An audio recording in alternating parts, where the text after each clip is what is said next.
Hello, high, good morning. কেমন আছেন সবাই? আমি আপনাদের হোস্ট অ্যান্ড দোস্ত সৌম্য, আর আপনাদের সবাইকে স্বাগত জানাই লাইফ অ্যান্ড কালার্সের একটা সম্পূর্ণ নতুন ভিডিওতে। আজ কিন্তু কোনো ট্রাভেল ভ্লগ নিয়ে এই ভিডিও শুরু হচ্ছে না। আজ এই ভিডিওতে আপনাদের সন্ধান দেব 2 রাত 3 দিনের জন্য কালিম্পং ট্যুরে একটা কমপ্লিট ট্যুর প্যাকেজ বা আইটিনারি এবং তার ডিটেলস। ডিসেম্বর মাস পড়ে গেছে, ভরা শীতের মরশুম, সামনে জানুয়ারি ফেব্রুয়ারি বিভিন্ন ছুটিছাটা তো আছেই, তার সঙ্গে একটু উইকেন্ড ক্লাব করে নিলেই কিন্তু এই 2 রাত 3 দিনের আইটিনারি ইজিলি কমপ্লিট করে নেওয়া যায়।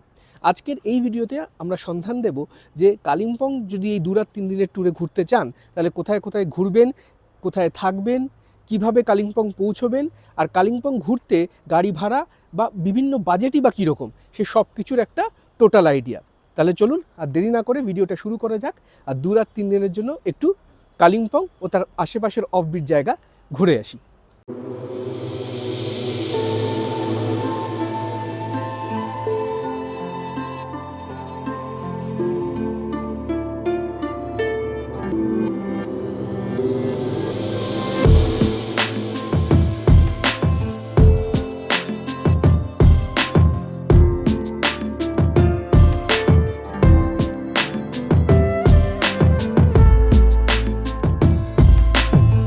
কালিম্পং ঘুরতে গেলে যদি ট্রেনে করে আসেন তাহলে সবার প্রথমে আপনাদের পৌঁছতে হবে নিউ জলপাইগুড়ি জাংশন। হাওড়া থেকে নিউ জলপাইগুড়ি যাওয়ার রাতের ট্রেনের লিস্ট স্ক্রিনে দেওয়া থাকলো, দেখে নিতে পারেন। এছাড়াও সকালবেলা বন্দে ভারত এক্সপ্রেস করেও আপনারা নিউ জলপাইগুড়ি পৌঁছে যেতে পারেন। যদি ফ্লাইটে আসেন তাহলে আপনাদের নামতে হবে বাগডোগরা জাংশন, আর যদি আপনারা বাসে আসেন তাহলে আপনাদের শিলিগুড়ি বাস স্ট্যান্ডে নেমে পড়তে হবে। এই 3 জায়গা থেকেই মূলত কালিম্পং যাওয়ার আপনারা রিজার্ভড গাড়ি বা শেয়ার গাড়ি দুটোই পেয়ে যাবেন। রিজার্ভড গাড়িতে একটি ছোট গাড়িতে 4 জনের জন্য ভাড়া পড়ে ওই 3 থেকে 3,500 টাকা, সময় লাগে 3 থেকে 3.5 ঘন্টা মতন। আর শেয়ার গাড়িতে পার হেড 250 থেকে 300 টাকায় আপনারা নিউ জলপাইগুড়ি, শিলিগুড়ি বা বাগডোগরা থেকে পৌঁছে যেতে পারেন কালিম্পং।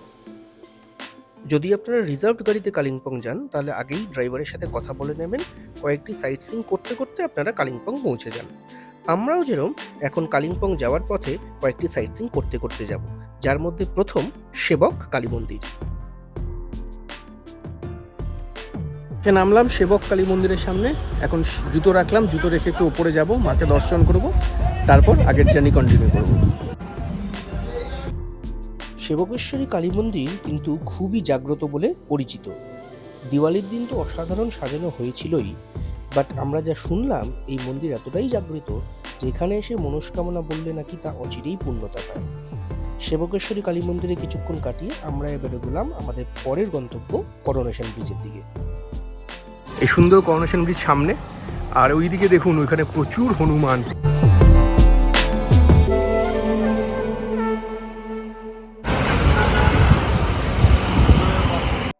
করোনেশন ব্রিজ দেখে কালিম্পং যাওয়ার পথে আমাদের এবার প্রথম দিনের শেষ গন্তব্যস্থল কালীঝোড়া ড্যাম।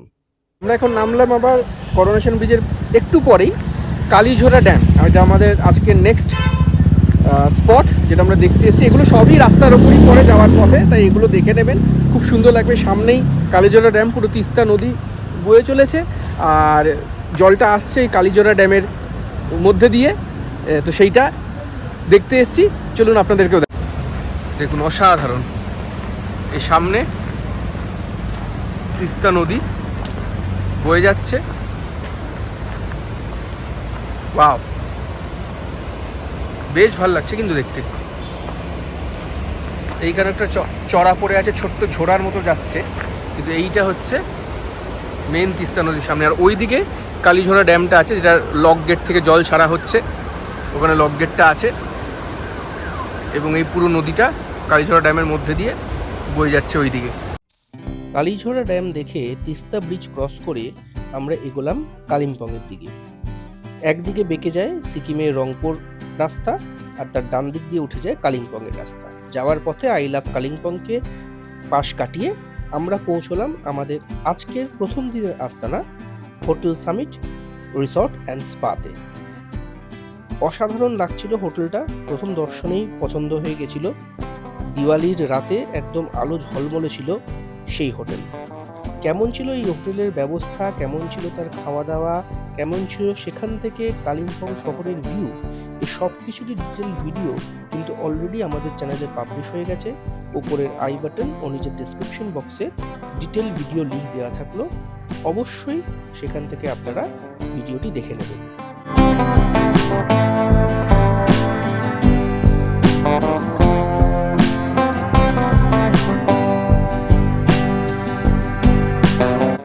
আজ আমাদের কালিম্পংয়ের ডে 2। এই ডে 2তে পুরো কালিম্পংয়ের সাইট সিইং এক্সপ্লোর করার আমাদের ইচ্ছা আছে।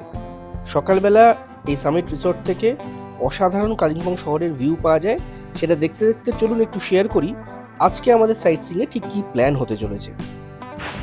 আজ আমাদের প্ল্যান হচ্ছে একটু পরে এখান থেকে ব্রেকফাস্ট করে বেরোবো।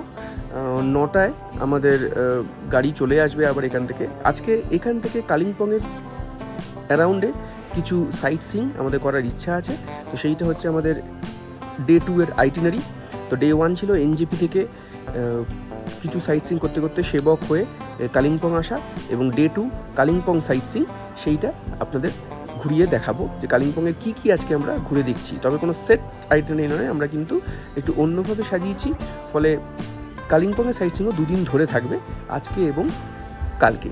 তো চলুন আর বেশি কথা না বাড়িয়ে এবার একটু ফ্রেশ হয়ে নিই, তারপর ব্রেকফাস্ট করব, তারপর বেরিয়ে যাব আজকের আমাদের সাইট সিইংয়ের জন্য। দ্বিতীয় দিনের সাইট সিইংয়ে বেরিয়ে প্রথমেই আমরা চলে গেলাম আমাদের হোটেলের অদূরেই আই লাভ কালিম্পং ভিউ পয়েন্টে। যদিও সেই ভিউ পয়েন্ট আমাদের এতটাই নিরাশ করেছিল যে সেখানে বেশিক্ষণ টাইম স্পেন্ড না করে আমরা পাড়ি দিলাম আমাদের আজকের সাইট সিইংয়ের মূল আকর্ষণ ডেলো পার্কের দিকে। তবে ডেলো পার্কে ঢোকার আগে বাঁদিকেই সারি দিয়ে যে ফুড স্টলস আছে সেখানেরই একটাতে আমরা ব্রেকফাস্ট করে নিলাম। চিকেন মোমো আর এগ ম্যাগি অসাধারণ ছিল। তারপর এগিয়ে গেলাম ডেলো পার্কের দিকে। ডেলো পার্কে কিন্তু এন্ট্রি ফিজ আছে, পার হেড 20 টাকা করে এন্ট্রি টিকিট কাটতে লাগে। আর ডেলো পার্কে ঢোকার আগেই সুবিশাল পার্কিং আছে, সেখানে আপনারা গাড়ি পার্ক করে রাখতে পারেন।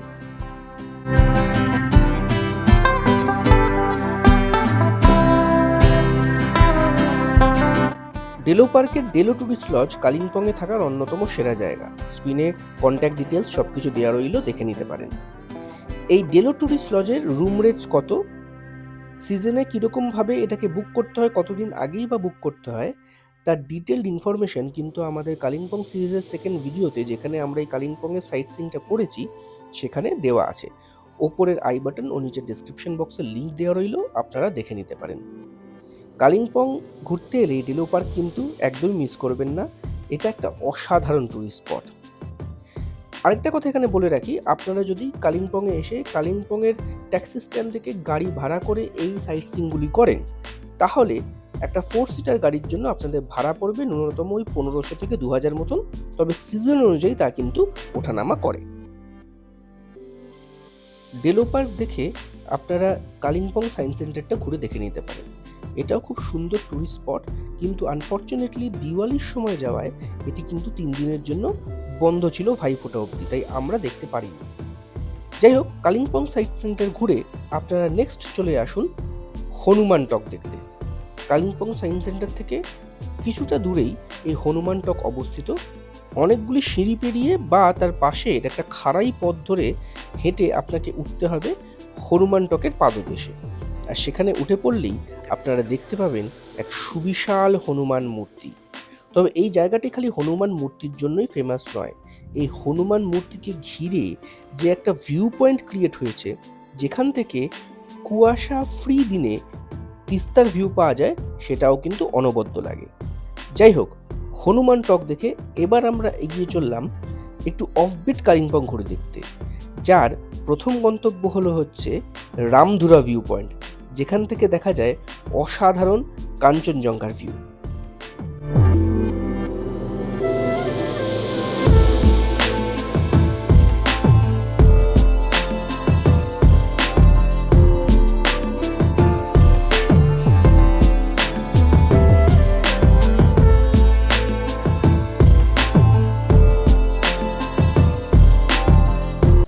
আমরা এখন আমাদের এই next view point Ramdhura view পয়েন্টে এসে নামলাম। চারিদিকে তো খালি মেঘ আর কুয়াশা পাচ্ছিলাম, এখানে হালকা হালকা রোদ এখন বেরোচ্ছে। এই সামনে হচ্ছে একদম ভ্যালি, খুব সুন্দর ফুল ফুটেছে গাছে, অসাধারণ। আর পুরো নিচে হচ্ছে ভ্যালিটা, আর ওইদিকে হচ্ছে পাহাড়, ফগ না থাকলে, ক্লিয়ার থাকলে এখানে অসাধারণ ভিউ দেখা যায়। ইনফ্যাক্ট আমরা দূরে দেখতে পাচ্ছি, যদি জুম করে দেখা যায়, যে দূরে ছোটো ছোটো ছোটো ছোটো বাড়ি দেখা যাচ্ছে পাহাড়ে। ক্যামেরায় কতটা বোঝা যাবে জানি না, বাট খালি চোখে সেই গ্রামগুলো, পাহাড় সেটা দেখা যাচ্ছে। আর নিচে পুরো স্লান্টিং ভিউ পয়েন্টের জায়গা। আর এইখানে এই ভিউ পয়েন্টটাকে ঘিরে একটা দুটো ছোটোখাটো দোকান হয়েছে, সেখানে চা কফি সব কিছু পাওয়া যাচ্ছে। তো চা কফি নিয়ে এখানে বসে 15-20 মিনিট নিজের মতন ভিউটাকে এনজয় করা দুর্ধর্ষ লাগে। আর রোদ যদি থাকে, কুয়াশা যদি কেটে যায়, তাহলে কিন্তু অসাধারণ ভিউ পাওয়া যায় এখান থেকে। এটাই হচ্ছে Ramdhura view point. Ramdhura view point দেখে এবার আমরা এগিয়ে চললাম আমাদের নেক্সট গন্তব্য, এই অফবিট কালিম্পংয়ের একটা ছোট্ট সুন্দর গ্রাম, যার নাম ইচ্ছেগাঁও। হ্যাঁ, এবার ইচ্ছেগাঁওয়ের দিকে যাচ্ছি আমরা, কিন্তু রাস্তা খুব খারাপ যা দেখতে পাচ্ছি। কিন্তু জায়গাটা মেনটেন করলে, ইচ্ছেগাঁওটা যে জায়গা, কি সুন্দর পাইন বন, আর তার মাঝখান দিয়ে রাস্তা। এসে দাঁড়ালাম আমরা ইচ্ছেগাঁওতে। অদ্ভুত রাস্তা, রাস্তা নেই বললেই চলে, রাস্তা বলাটা ভুল, ওটা মানে পুরো খোয়া পাথরের ওপর দিয়ে উঠে চলে এলাম। যাই হোক, এখানে একটা সুন্দর পুরো গ্রাম, হোমস্টের গ্রাম বলতে পারেন। চারিদিকে খালি হোমস্টে, আর কিছুই নেই, খালি হোমস্টেই আছে। তবে ওপর থেকে সেই রামধুরা থেকে যে ভিউ, সেইটারই ভিউ পাবেন, এবং সেইটা বসে বসে এখানে এনজয় করতে পারবেন নিরিবিলিতে। ফুল ফুটেছে এখন, ফুল দেখতে দেখতেই পাগলা হয়ে যাবে সবাই। চারিদিকে খালি ফুলের সমাহার, আর হোমস্টেগুলো সুন্দর গাঁদা ফুলের মালা দিয়ে সাজাচ্ছে। এত গাঁদা হয়েছে আর ফুল হয়েছে এখানে, ওয়াও কি লাভলি ফুল। ইচ্ছেগাঁও কিন্তু অভিভূত করেছিল আমাদের। এই পরিবেশ এত সুন্দর এবং এত সুন্দর সুন্দর হোমস্টে এখানে আছে যে এই ইচ্ছেগাঁওকে ঘিরেই কিন্তু আপনারা একটা 2-3 দিনের ট্যুর প্ল্যান করে নিতে পারেন। এই ইচ্ছেগাঁওয়ের ওপর হঠাৎ করে একটা হোমস্টে দেখলাম, বেশ বড়। আমরা এর পাশ দিয়ে চলে যাচ্ছিলাম, নেমে যাচ্ছিলাম, তো এখানকার যে ওনার বা কেউ হবেন, তিনি বললেন যান ওপরে যান, সিঁড়ি দিয়ে বসার জায়গা আছে, বসে দেখুন, খুব সুন্দর ভিউ। তো উপর দিয়ে উঠে এলাম। এই পুরোটা হচ্ছে হোমস্টে, এখানে পরপর রুমস আছে, আর এইখানে হচ্ছে পুরোটা বসার জায়গা। বসে এই সামনে হচ্ছে ভিউ, ইচ্ছেগাঁওয়ের যে ভিউ, সেটা এই সামনে থেকে একদম বেশ সুন্দর প্রশস্ত জায়গা। এই হোমস্টেটা কিন্তু খুব ভালো। ইচ্ছেগাঁও থেকে ফেরার পথে আমরা এসে দাঁড়ালাম ইতিহাস বিজড়িত জলসা বাংলোর সামনে। এই জলসা বাংলো এককালে সাহেবদের রেস্ট হাউস ছিল বটে, কিন্তু এখন তা সর্বসাধারণের জন্য খুলে দেওয়া হয়েছে। এটা কিন্তু আপনারা বুক করে এখানে থাকতেও পারেন। একটি মেন কটেজ আছে যা আপনারা দেখতে পাচ্ছেন, এছাড়াও ট্রি হাউস আছে, আরও একটা দুটো থাকার ব্যবস্থা এখানে আছে। আর এখানে এসে থাকলে আপনারা পাবেন অসাধারণ তিস্তা নদীর ভিউ, যদি ক্লিয়ার স্কাই আপনারা পান। আর আশেপাশের পরিবেশটাও অসাধারণ, প্রত্যেকটা গাছের সাথে একটা করে ওয়াচ টাওয়ারের মতো করা আছে, যেখান থেকে আপনারা আশেপাশের পুরো ভ্যালি এবং তিস্তার ভিউ ভালোভাবে দেখতে পারবেন। জলসা বাংলোর সুন্দর স্মৃতি বুকে নিয়ে এবার এগিয়ে পড়ুন নেক্সট ভিউ পয়েন্ট, মুনসং ভিউ পয়েন্টের দিকে, তিস্তাকে আরও কাছ থেকে দেখার জন্য। এই হচ্ছে আই লাভ মুনসং ভিউ পয়েন্ট। এই যে আই লাভ মুনসং,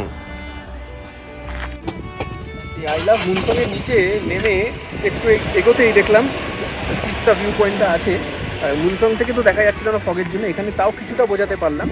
ক্লিয়ার দিনে কিন্তু অসাধারণ লাগবে, মানে পুরো পাহাড়ের রেঞ্জ, আর তার মাঝখান দিয়ে তিস্তা নদী এরকম বয়ে চলেছে। অনেকটা দেখা যাচ্ছে যে এঁকে বেঁকে যেরকমভাবে তিস্তা নদী গেছে, সেটা অসাধারণ দেখা যাচ্ছে। আর চারিদিকে এরকম পাহাড়ের রেঞ্জ, কুয়াশা ঢাকা না থাকলে যদি ক্লিয়ার থাকতো, it would have been an awesome view. কিন্তু আমাদের লাকটা খারাপ। যাই হোক, আমরা চাই আপনাদের লাকটা ভালো হোক, তাই পয়েন্টগুলো দেখিয়ে দিচ্ছি। ডিসেম্বরে বা জানুয়ারিতে যদি আপনারা ভিজিটে আসেন, এই জায়গাগুলো কিন্তু মিস করবেন না, অসাধারণ কিছু ভিউজ পাবেন আপনারা।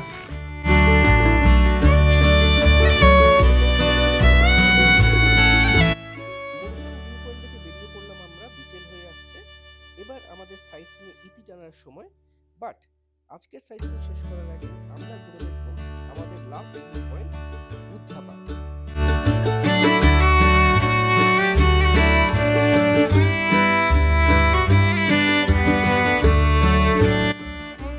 কালিম্পংয়ের এই বুদ্ধাপাড় কিন্তু আমাদের অসাধারণ লাগলো। এক অপার্থিব শান্তি যেন এখানে বিরাজ করছে। একটা সুন্দর মনস্ট্রি আর তাকে ঘিরে একটা অসাধারণ পার্ক এখানে গড়ে উঠেছে। সুন্দর ঠান্ডা আবহাওয়া, আর তার মধ্যে চারিদিকের এক সবুজ পরিবেশ মন যেন জুড়িয়ে দেয়। যাই হোক, এইটা আমাদের আজকের দিনের সাইট সিইংয়ের লাস্ট স্পট। এরপর আমরা ফিরে আসলাম আমাদের হোটেলে। আসার পথে আমরা কালিম্পং মার্কেট হয়ে ফিরেছিলাম। মার্কেটটা কিন্তু যথেষ্ট বড়, আর আপনারা চেষ্টা করবেন এই দুদিনের মধ্যে যে কোনো একদিন সন্ধ্যাবেলায় এই মার্কেট থেকে আপনাদের যাবতীয় মার্কেটিং বা শপিং সেরে ফেলার জন্য। তবে দ্রষ্টব্য, মার্কেটটি সকাল 9টা থেকে সন্ধ্যে 6:30 অবধি খোলা থাকে, ম্যাক্সিমাম 7টা। তারপর কিন্তু মার্কেটটি বন্ধ হয়ে যায়। তাহলে এইটা কিন্তু আপনারা অবশ্যই মাথায় রাখবেন।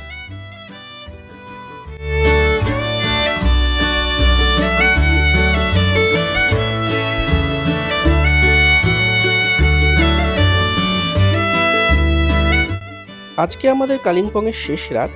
কালকে আমরা কালিম্পংয়ের কিছু বাকি সাইট সিইং করে বাড়ি ফেরার ট্রেন ধরবো। চলুন আজ এই পর্যন্তই, আবার দেখা হচ্ছে আপনাদের সাথে আগামীকাল সকালে। Good morning from Kalimpong. আজকে কালিম্পংয়ে আমাদের ডে 3, আর আজকে কালিম্পংয়ের এই পার্টে আমাদের শেষ দিন। এখন আমরা এই হোটেল থেকে চেক আউট করে বেরিয়ে যাচ্ছি। আমাদের গাড়ি ওখানে চলে এসছে। কালিম্পংয়ের আজকেও কিছু কিছু সাইট সিইং আমরা করব, তো সেগুলো আপনারা দেখতেই পাবেন যে কী কী সাইট সিইং আমরা করছি। তো চলুন বেশি কথা না বাড়িয়ে আজকের দিনটা স্টার্ট করি। আশা করি এই ট্যুর আইটিনারি আপনাদের পছন্দ হচ্ছে। কেমন লাগছে অবশ্যই কমেন্ট করে ভিডিও কমেন্ট সেকশনে নিশ্চয়ই জানাবেন। কালিম্পংয়ের আমাদের তৃতীয় দিনে ঘোরার আইটিনারিতে প্রথমেই আছে পাইন ভিউ নার্সারি, যা ক্যাকটাস কালেকশনের জন্য বিখ্যাত। তো বেরোতে না বেরোতেই হোটেল থেকে এসে পৌঁছলাম পাইন ভিউ নার্সারির সামনে। এখানেই হচ্ছে ক্যাকটাস গার্ডেন, একদমই কাছে। সামিট লিলিয়াম থেকে মানে হেঁটেও চলে আসতে পারেন, হয়তো 5-7 মিনিট লাগবে। গাড়িতে এলাম মোটামুটি 2 মিনিট লাগলো। তো দেখি সামনে টিকিট কাউন্টার, টিকিট কাটবো, তবে ভেতরে ঢুকবো।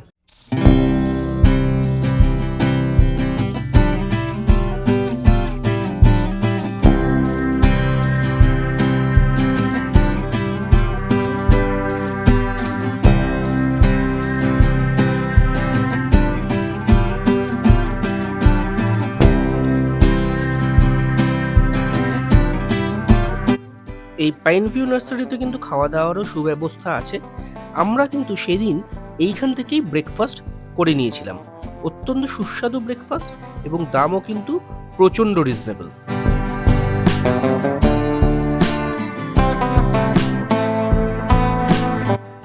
পাইন ভিউ নার্সারি দেখে আমাদের সেকেন্ড গন্তব্য আজকে এখান থেকে কাছেই একটি ছোট্ট সুন্দর দুর্গা মন্দির, যার কথা আমরা জেনেছিলাম এখানকারই লোকালসদের থেকে।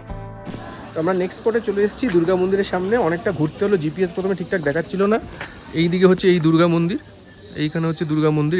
এইটা দিয়ে নামতে হবে, এই জায়গাটা দিয়ে নামতে হবে, নেমে সামনে দুর্গা মন্দির। তো চলুন এটাও করতে পারেন। শুনেছি দুর্গা মন্দিরটা খুব ভালো। তো আমরা দেখি, ভিজিট করি, আর আপনাদের দেখাচ্ছি।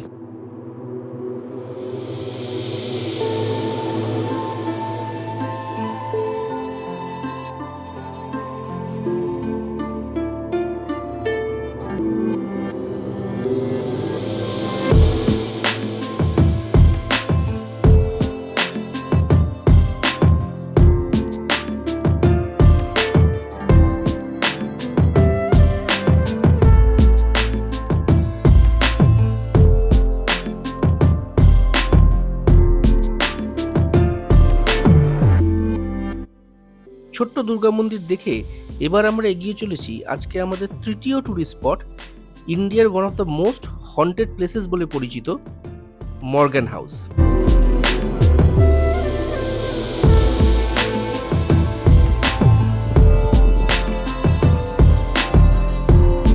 এই মর্গান হাউসেরই একটি রুমে লেডি মর্গান সুইসাইড করেছিলেন বলে শোনা যায়।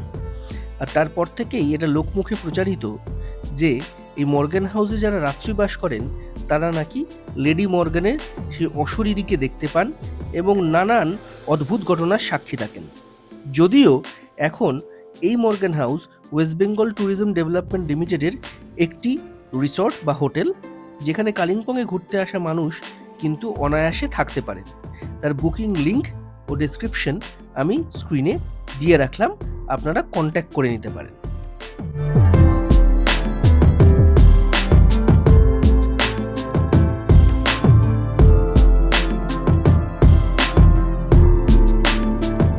মর্গান হাউস থেকে এবার আপনারা এগিয়ে চলুন এই তৃতীয় দিনের সাইট সিইং এর লাস্ট পয়েন্ট দূরবীন মনাস্ট্রির দিকে।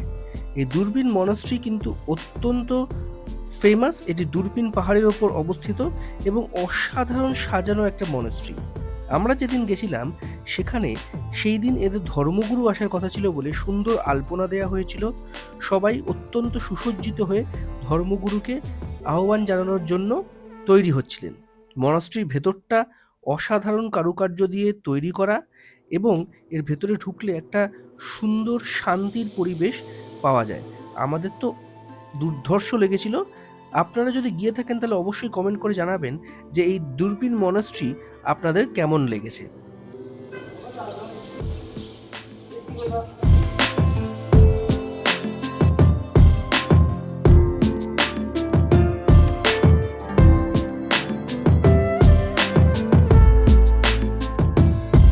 দূরবীন মনাস্ট্রি ঘুরতে ঘুরতে জানিয়ে রাখি, এই তৃতীয় দিন যে সাইট সিইং করছেন, মানে এই 4টি পয়েন্ট ঘুরে আপনারা যদি এনজেপি বা শিলিগুড়ি ড্রপ নেন তাহলে একটি ছোট গাড়ি 4 সিটার মোটামুটি নেবে 3,500 থেকে 4,000 টাকা, যেটা অবশ্যই সিজন অনুযায়ী ওঠানামা করে।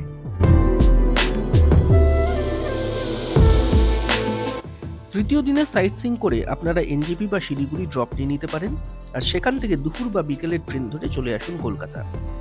এই 2 রাত 3 দিনের কালিম্পং ট্যুর করতে আপনাদের কেমন খরচা হবে সেই ধারণা দেওয়ার জন্য স্ক্রিনে আপনাদের বাজেট ব্রেকআপ দিয়ে রাখলাম। কেমন লাগলো আজকের ভিডিও অবশ্যই কমেন্ট করে জানাবেন, আর এরকম বিভিন্ন ট্যুর সংক্রান্ত ইনফরমেশন পাওয়ার জন্য চ্যানেলটিকে সাবস্ক্রাইব করতে একদমই ভুলবেন না। আজ তবে এই পর্যন্তই। ভালো থাকবেন, সুস্থ থাকবেন, দেখা হবে নতুন কোনো ভিডিও নিয়ে। ততদিন পর্যন্ত life and colours signing off.